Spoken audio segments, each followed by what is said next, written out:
How's it going, everybody? I'm Cherokee Ronnie. Welcome back to my channel, and today I'm going to show you basic winching instructions.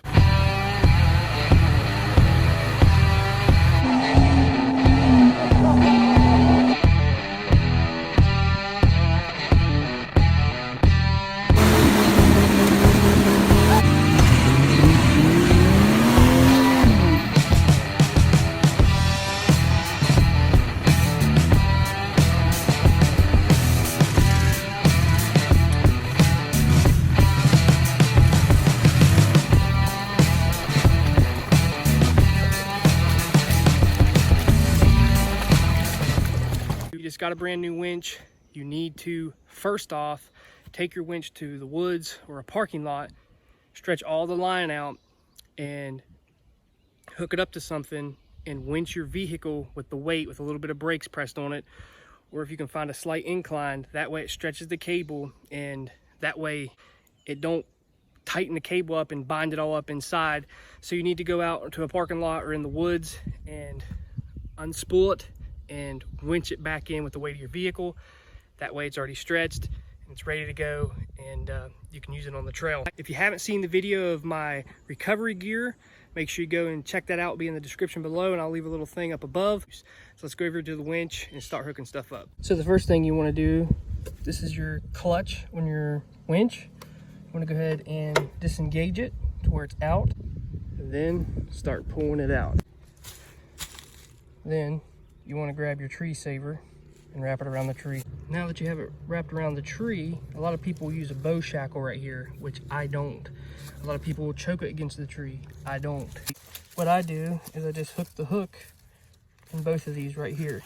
If you think about it, if I put a bow shackle in here and it busts and that line goes that way, that's more metal coming at me. So as you can see, the hook goes right through there, no problem. After you get everything hooked up down there, go ahead and engage your clutch, and that will stop it from free spooling. We have it hooked to the tree. A lot of people use a winch bag or mud flaps. I don't recommend using mud flaps because they don't stay on there. They'll use a blanket, they'll use a coat, and a lot of people will put whatever they're using when that line's tight in the middle. I actually use 5-pound ankle weights. One about right here and one a little bit farther down. As you can see, I have a weight there and a weight down there. I just run my winch remote right into the door. So now that we got everything hooked up, we got a tree saver on, we have the weights on, and the winch is engaged. Now it's time for winching.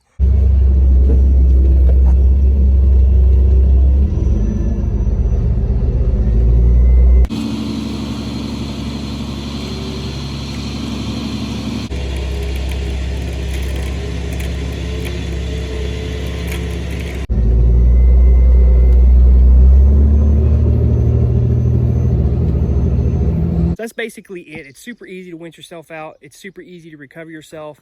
Now, if you're using a winch line, make sure people are a ways from it, especially from in front of it and behind it. They need to be off to the side at a good distance just in case something snaps. Because if you're using steel cable, it will go through your vehicle, it'll go through your windshield, it'll go through somebody, it will cut somebody in half. And that's why we use the weights that we use. Because the blankets, like I said, the cheap ones you order, they don't come with weights, and a lot of people will use those. It's just a vinyl bag. A lot of people will use mud flaps. I don't recommend it because they fall off. They'll use coats. I use 5-pound weights because if something does happen, it'll throw it to the ground. Now, if you want to use a snatch block, it's basically the same thing. You just run the line through the snatch block and back to your vehicle. Now, what I like about using a snatch block is you double your line pull, so you double your winch pulling power. The more cable that's on your winch, the less pulling power that you have. So if you have a 9,500-pound winch and you're only out 10 feet, 15 feet, you're not getting your full pulling power. So this goes the same way when you're doing regular winching. You want to go ahead and disengage the clutch on your winch and then pull your line to your tree saver. So basically, you want to put your bow shackle on your tree saver. You want to run your winch line in your snatch block. Put your bow shackle on. So when you go to tighten your bow shackle, tighten it up and just turn it back a hair. This is the setup you should have right here. And you just run your cable back to a recovery point on your vehicle. So you should have lines like this. So that's basically it. It's super easy to winch yourself out. Use your brain, take your time, and have fun with it. So I hope you guys enjoyed the video. Make sure you hit that subscribe button. I'm Cherokee Ronnie. Stay dirty, my friends.